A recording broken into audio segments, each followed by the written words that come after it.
गुरवे सर्वलोकानां विषजेद्भवरोगिणां निधये सर्वविद्यानां श्रीदक्षिणामूर्तये नमः। श्रुतिस्मृतिपुराणानामालयं करुणालयं नमामि भगवत्पादशङ्करं लोकशङ्करम् अपारकरुणासिन्धुं ज्ञानदं शान्तरूपिणं श्रीचन्द्रशेखरेन्द्रगुरुं प्रणमामि मुदान्वहम्। सद्गुरुचरणारविन्दाभ्यां नमः। श्रीगुरुभ्यो नमः। हरिः ओम्. So welcome to Viveka Chudamani class. Sorry we had to have a 2 weeks break because of various reasons. So we will see a small recap and then we will go to the class proper. So to recap, we all have Manushya Janma, which can be attained only because of Shatajanma Koti Sukrutam. In Acharya's words, Sukrutam means Punyam. Punyam attained due to Shatajanma Koti, 100 crores of Janma. Because of that much Punyam from 100 crores of Janma, we all have this Manushya Janma.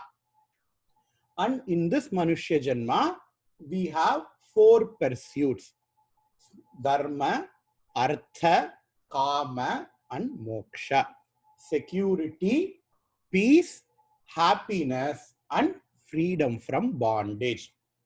Of these 4, Moksha, the freedom from all bondages, is called as Parama Purushartha, and it is to be sought after. And what is the way to get moksha? Jnanam, to attain knowledge. To obtain knowledge from a guru is the only way to get moksha. And what is the way to get jnanam? To do scriptural studies, to do a systematic study of our scriptures for a length of time under a competent guru, competent acharya. That is the way to get jnanam. Through jnanam, we get moksha. And Adi Shankara says, in order to do the scriptural studies, in order to do the Vedantic studies, one have to have these 4 prerequisites. 4 Ds one should have.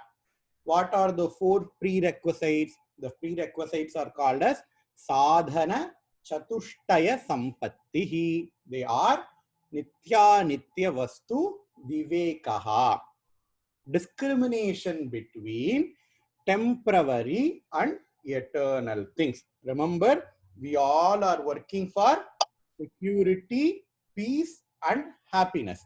And if we depend upon temporary things for our security, peace, and happiness, the product, that is the security, peace, and happiness obtained from those temporary objects, are also going to be what? Temporary. So if you want eternal security, peace, and happiness, we need to know who is that eternal thing, or what is that eternal thing which is the source of security, peace, and happiness, from which I can derive those. So that is called as Vivekaha, Nitya, Anitya, Vastu Vivekaha. Discrimination between temporary and eternal things. So what is the temporary thing? All the anatma vastus are temporary, and only Brahma vastu, Brahma satyam, Jagan mithya. Only the Brahma vastu is the eternal thing, and it is the source of all security, peace, and happiness. So that is discrimination. The next virtue is Iha Amutra Phalabhoga Viragaha. Vairagya means dispassion.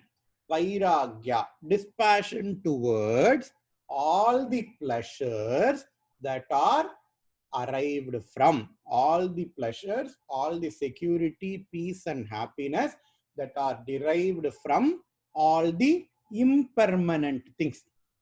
Say for example, you want water. You want water to live, and we have 2 options. Either I can depend for my water needs on Ganges, which is a perennial eternal river, or I can depend for my water needs on Kaveri, which only runs for 4 months in a year. So if I depend for my water on Kaveri, the problem is I will get water for 4 months, but for the remaining months, there won't be any water in the river. But if I depend on Ganges, then I can be assured that water is going to be there in Ganges for all 12 months, right? In the same way, you need to have dispassion towards all security, peace, and happiness derived from anatma vastu, meaning all the temporary vastu, because they are temporary. What I need is an eternal source. So that is dispassion. The third the third virtue is discipline. There are 6 disciplines that Adi Shankaracharya talks about. The 6 disciplines starts with the guna called as Shama. So this Chatushtaya, this sadhana is called as Shamadhi Shatka Sampattihi. And above all, we need to have a desire to get moksham. Only then the Vedantic studies will be useful. I can study Vedanta for 2 things. I can study Vedanta to get moksham, or I can study Vedanta as a profession. You know, there are a lot of professors who study science. There are a lot of professors who study biology. You know, out of an academic interest, I can go through the Viveka Chudamani as well. But if you want to get moksha, then you need to have a desire for moksha, that is called as mumukshutvam or moksha ichcha. We have seen the first 2 virtues before. Now we are going to see the third virtue, which is shamadhi shatka sampattihi. These are the 6-fold virtues that Adi Shankara says. First virtue is called as mental discipline, shama. Second discipline is physical discipline, called as dama. The third is uparati, looking inwards, being an introvert. The fourth discipline is called as titiksha, having endurance, having patience towards pleasure and pain. The fifth discipline is shraddha, having faith towards Guru and Shastra Upatesha. And finally, the 6th discipline is laser sharp focus on the subject matter. Laser sharp focus while listening to the Viveka Chudamani class. If you are having Viveka Chudamani class and doing something on your mobile, it is not going to help. You have to have focus in listening to the class, and that quality is called as samadhana. So these are the 6-fold discipline that Adi Shankara says, which is very essential for doing Viveka Chudamani or any Vedantic studies. We are going to see, all these disciplines later, in the couple of classes. But before that, let us see, why do we need to have 6-fold discipline? Because we said jnana or moksha, we said moksha is just obtaining jnana. When I read Aham Brahmasmi, I get an academic knowledge that I am Brahman. Then why do I need to do all these things? Why do I need to have all these disciplines? The answer is threefold. Let us take growing a tree for an example. I want a fruit, right? If I want a mango fruit, then I need to grow a mango tree. That is the jnana I get from my experience. But if I want to grow a mango tree, what do I need to do? First, I need to till the soil, right? I need to know when should I plant the sapling, and I need to make sure that the soil is fit for growing a mango tree, right? In the same way, if I want to derive the benefits of jnanam, jnanam is the mango. If I want to derive the benefits of jnanam, then I need to prepare my mind first. And this sixfold discipline will help us in preparing our mind for A, to listen to the class perfectly to get jnanam, and B, to assimilate whatever I have listened in my class, and C, to put those things I have listened in my class into practice. These three are three distinct things. First, I need to prepare my mind for the jnanam. Second, when I'm listening to the class, I need to have proper focus. I should be able to understand what the guru says. And third, I need to put whatever I have listened into practice. So the first advantage or the first result that we derive from having the Samadhi, Shamadhi, Shatka Sampatti is all these three things: to put things into practice, to prepare my mind to assimilate the knowledge. Then the second advantage or the second important thing that the Shamadhi Shatka Sampatti gives is to protect from all the disturbing forces. If I want mango fruit, just planting a mango tree is not enough. Because when I plant mango tree in the beginning, especially during the initial time, I need to take good care of the plant. Otherwise, a goat or a dog will come, just uproot the whole tree and then go away. I will be waiting for mango fruit, but I just won't get mango fruit because the tree itself is not there in the first place, right? So, in order to protect ourselves from all the disturbing forces, I need to have this discipline. So, Viveka Chudamani or Vedantic study is not about just half an hour in 1 week. It is a lifestyle change that we all need to bring, and the Shamadhi Shatka Sampatti helps us to bring the lifestyle change that is needed to protect ourselves from all the external forces of disturbance. Then the third and very important advantage of having this discipline is to firmly establish in the knowledge. Only last week we had a big storm. We have all seen how big trees have just uprooted. Even in our apartment building, there is one tree, it exactly looks like this. The tree is so big, but if the roots are not deep enough, if you have a major disturbance, what is it going to happen? The tree is going to be uprooted. So the third advantage of having a disciplined life is to establish firmly in the knowledge. Only when the roots are gone very deep, the tree is going to sustain any typhoon or storm.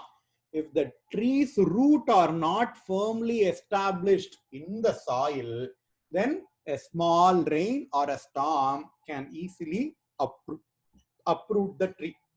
So these are the threefold advantages, or these are the three reasons why we all should develop the Shamadhi Shatka Sampatti discipline, the sixfold discipline.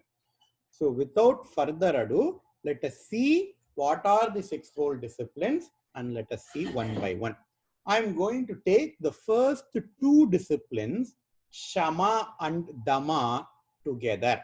Shama is mental discipline and Dama is physical discipline.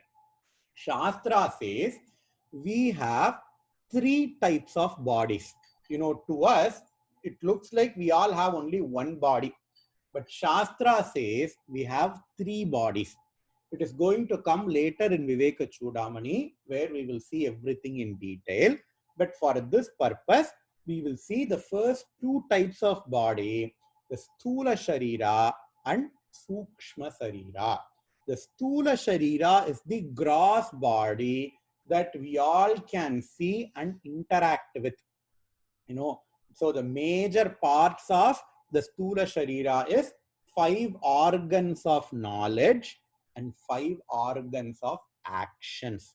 My eye is an organ of knowledge, because through my eye, I get input. If we consider our body as a computer, then the 5 organs of knowledge are like input devices to the computer, like a keyboard, mouse, joysticks, etc. These are the input devices to the computer, right? So my 5 organs of knowledge are like input devices to the computer, and 5 organs of actions are like output devices from the computer. Like a monitor or a printer. Only with the 5 organs of action you interact, you do things that affects others, right? So the 5 organs of knowledge and 5 organs of actions, these are included in our Stula Sharira. Shastra also talk something about our Sukshma Sharira, which is the subtle body, which is not available for our experience. We talk about mind, we talk about intellect. Mind and intellect cannot be found even with the powerful microscope. With the microscope and things like that, with all the CT scan, we can only go until our brain. But brain is not our mind. Shastra say brain is part of your Stula Sharira, but intellect and mind are part of your Sukshma Sharira, the subtle body. And the first 2 disciplines, Shama and Dama, are basically regulating your gross body and your subtle body, your Sthula Sharira and our Sukshma Sharira. Again, we have to be very careful.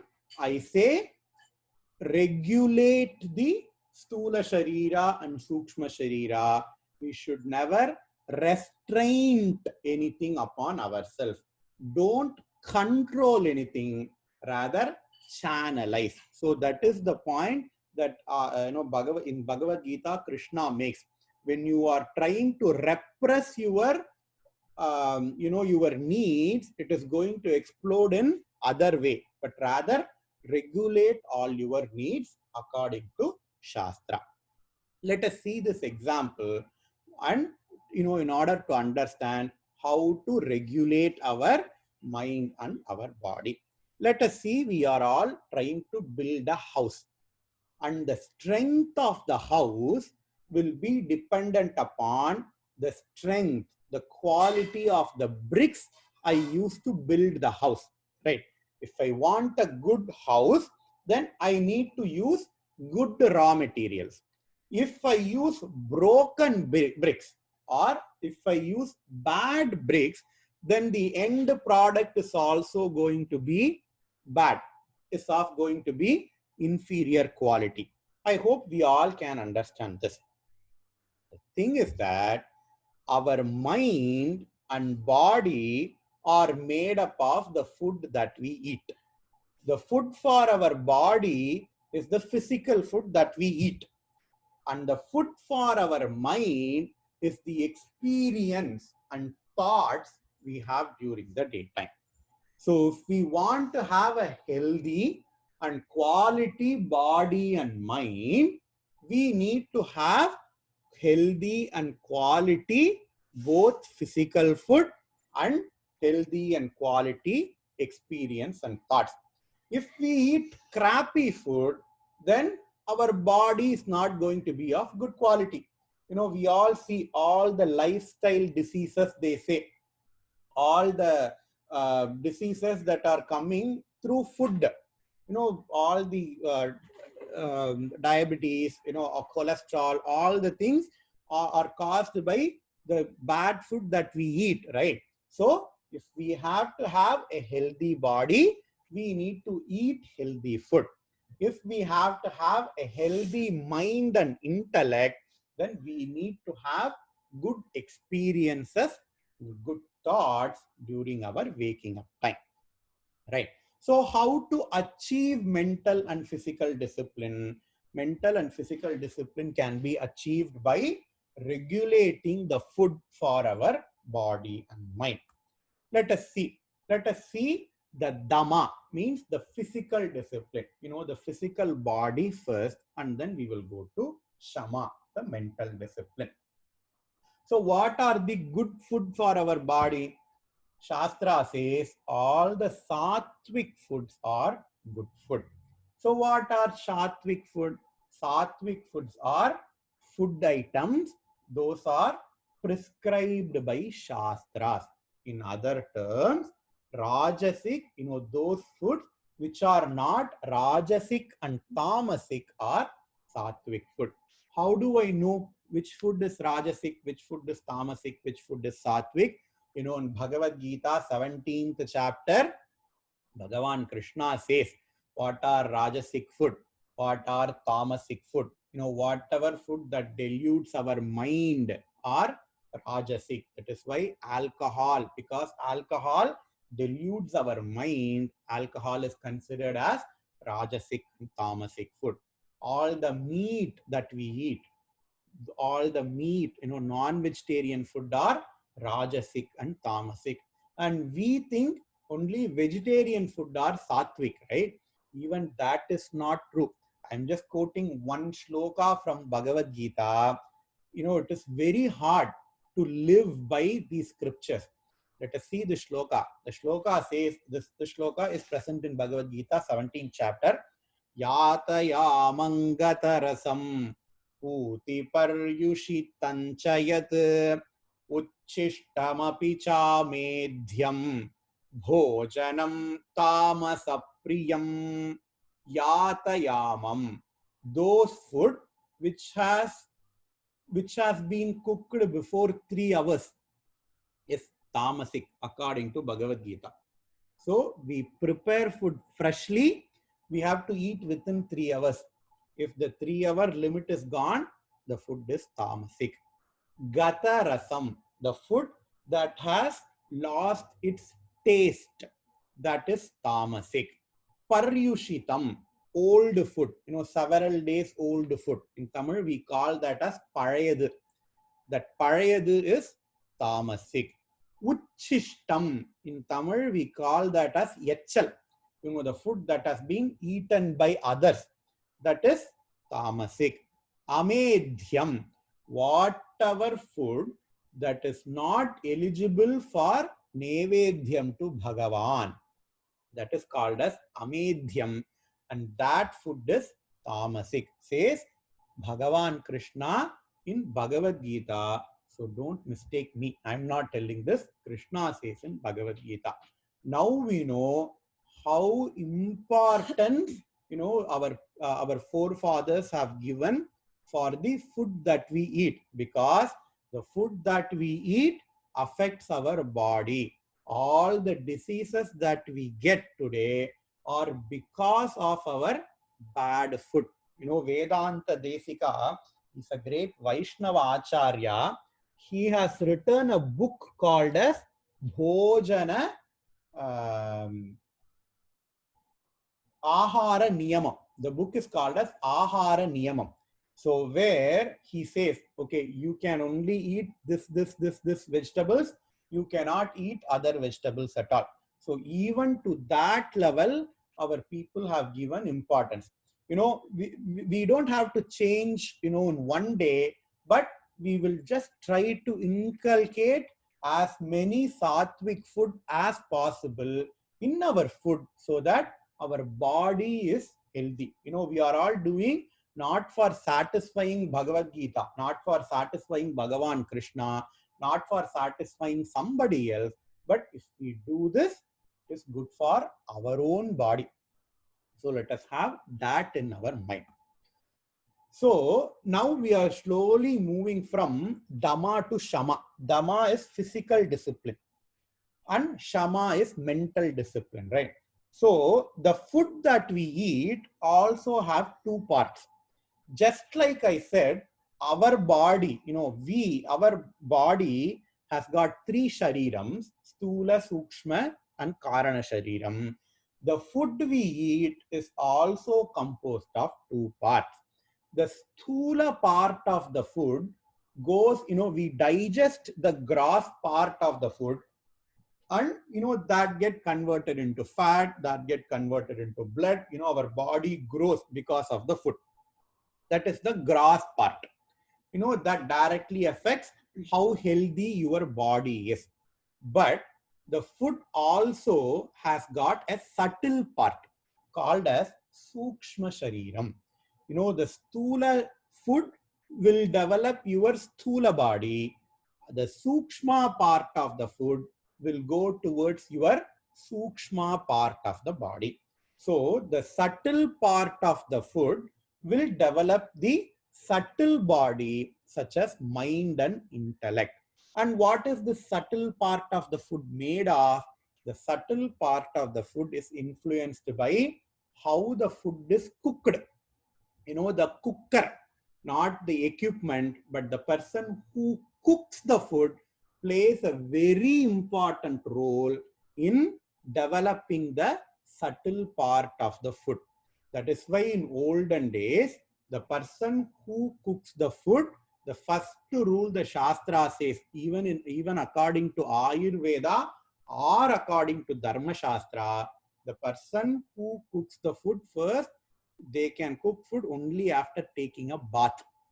So Shastra says, if you cook food without taking a bath, that affects the Sukshma aspect of the food. That is point number one. These are all very hard, I know, but let us try to inculcate that because it's going to do good for us only. The second is, what is the environment in which the food is cooked? If I chant Vishnu Sahasranamam or Lalita Sahasranamam and cook food, all the vibrations will go directly into the food. So the person who eat food will also have good subtle body, good mind and intellect. But if we watch serials, which is filled with either crying or abuse and cook food, what is going to happen? That part is going to enter into the food, and the people who eat the food will also be what? Emotionally unstable.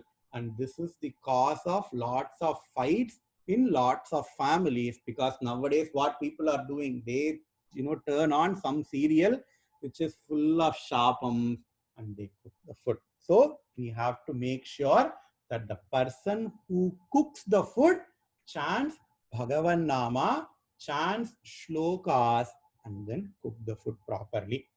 The third one, in olden days, for doing bhiksha to Periyava, or if you want to cook food, the people will not go to somebody's house and eat their food. They will always ask who's going to cook the food, what is the acharam of the person who is cooking the food. In olden days, even ladies will take Panchakshari Japam, and there are several people I know who will only eat if the person who is if the person who cooks the food has undertaken Panchakshari Japam. So this used to be norm 100 years back, and this automatically says the status about all the food that is cooked in hotels and all. We never know what is the cleanliness of the person who cooks all the food, with which mindset the person cooking the food in hotel is. According to Shastra, Anna means food. Annam cannot be sold in a shop. Shastra says don't eat in hotels. Hotels are not permitted in Shastras. So it is exactly for this reason, because they are all cooking for money, and we don't know, with what mindset they are all cooking the food. So Shastra says avoid eating outside. Eat simple, home cooked, sattvic food that is going to improve your mental discipline. So the food for our mind is so that is the food for our body. Now let us go to Shama, which is the mind discipline. So again, the food for our mind will determine how good our mind and intellect is. And the food for our mind is composed of the experiences we have during the day. Just like the food for our body is composed of how well the food is cooked, and how, what is the status of the person who cooks the food, right? The same way, the food for our mind is composed of the experiences we have during the day. And Shastras prescribe have sattvic experiences all throughout the day. It is especially important in these days where we are heavily addicted to media. If you open YouTube, you can hear Vishnu Sahasranamam or Lalita Sahasranamam. You can also hear gossips about cinema stars. You can also hear lot of other things. So we need to be very careful upon what we are what experiences we accumulate during our daytime. So if we live according to Shastra, we never have any time to all these external influences. A person wake up before Brahma Muhurtam, Shastra lays out the entire timetable for a person for throughout the day, but we all understand that it is not possible at this time. So whatever the experiences we see, whatever the experiences we gather during our day, let us have a filter. Let us see whether this is going to do any good for my mind or body. If I watch serials with lot of crying or lot of emotions, I am going to be crying a lot. I am going to be very emotional.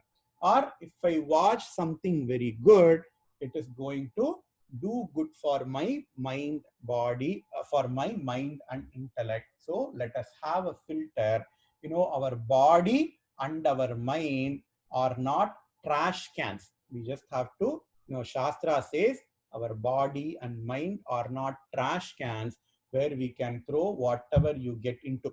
Only in trash cans, people throw all the unwanted things. Whatever they have, whatever they want, people throw those things in trash cans. But our body and mind are not trash cans. These are gifted by God. So we just have to make sure that we use our body and mind properly. We use our body and mind in a productive manner so that we can do lot of good things. So all the Samadhi, Sharka, Sampatti, it is not only important for Vedantic studies, it is important to lead a very quality life.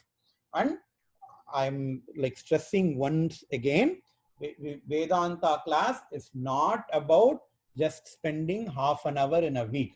It is about bringing positive changes into our lifestyles. And here are two changes that Shastra says, two changes that Adi Shankara says is going to be good for your body and mind. So what are the two changes?